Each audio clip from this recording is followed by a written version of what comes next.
우리가 아무리 부정하다고 해도 하나님께서 부정하지 않다 말하면 그 부정하지 않는 것 알겠습니다. 아멘, 믿습니다. 여러분 거기까지는 순종하게 됐습니다. 근데 그 다음입니다.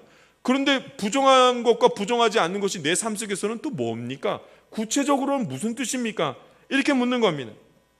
하늘에서 내려온 부정한 짐승은 이방인 고넬료를 뜻하는 것이었다는 것을 언제 알게 되냐면 바로 고넬료가 보낸 사람들을 만난 다음에 베드로가 알게 됐다 이 말이에요. 아, 부정한 것이 부정하지 않는 거구나. 그 부정한 짐승이 이방인 고넬료를 말하는 거구나를 삶 속에서 이제 사람을 만나면서 알게 됐다는 말씀입니다. 하나님의 뜻을 깨달으려면 구체적인 하나님의 뜻 환상으로만 본 거 말고 말씀으로만 들은 거 말고 그 말씀으로 들은 뜻이 내 삶 속에서 어떤 게 진짜로 구체적으로 하나님 뜻이 어떻게 펼쳐지는지 보기 위해서는 만나라 이렇게 말해요. 그래서 하나님의 사람이 서로 만나는 것을 보게 됩니다. 어떻게 하나님의 뜻을 서로 구분할 수 있게 되는가? 하나님의 사람들을 만나야 됩니다. 주변에 기도하는 사람들이 많이 있기를 바랍니다. 기도하는 사람들을 서로 만나보면 그 가운데서 하나님의 뜻이 무엇인지 매우 분명하게 찾아서 알 수 있다 이 말입니다. 우리가 기도 중에 알게 된 하나님의 뜻이 있습니다. 말씀을 읽다가 알게 된 하나님의 뜻이 있습니다. 그래서 이것이 나를 향한 하나님의 뜻이구나 하면서 결단합니다. 주님 그렇게 살겠습니다.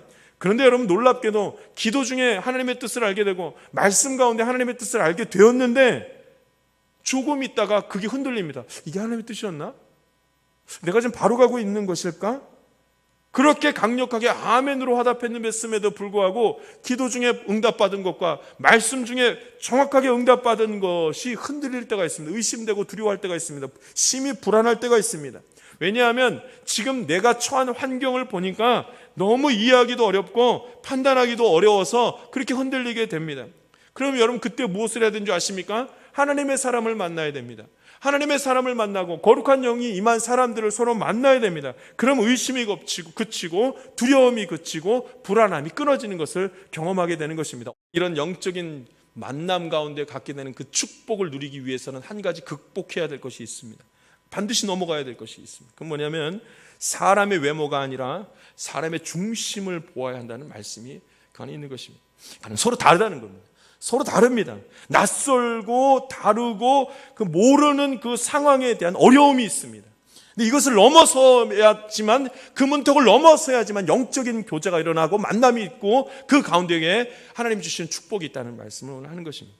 베드로는 고넬료의 사람들과 함께 유숙하니라 이 말은 그들과의 다름을 극복했더라. 그들과의 어색함을 이겨냈더라. 내 생각과의 다름을 받아들였더라 이 뜻입니다. 그 이후 그 두 사람들이 함께 세 사람이 함께 모인 다음에 하나님의 뜻을 함께 보고 하나님이 기뻐하시는 것이 무엇인지 분별하고 그 다음에 모든 두려움과 염려가 다 끊어지면서 엄청난 영적 기쁨 가운데 있었다라는 말씀을 오늘 성경 가운데 하는 것을 보게 됩니다.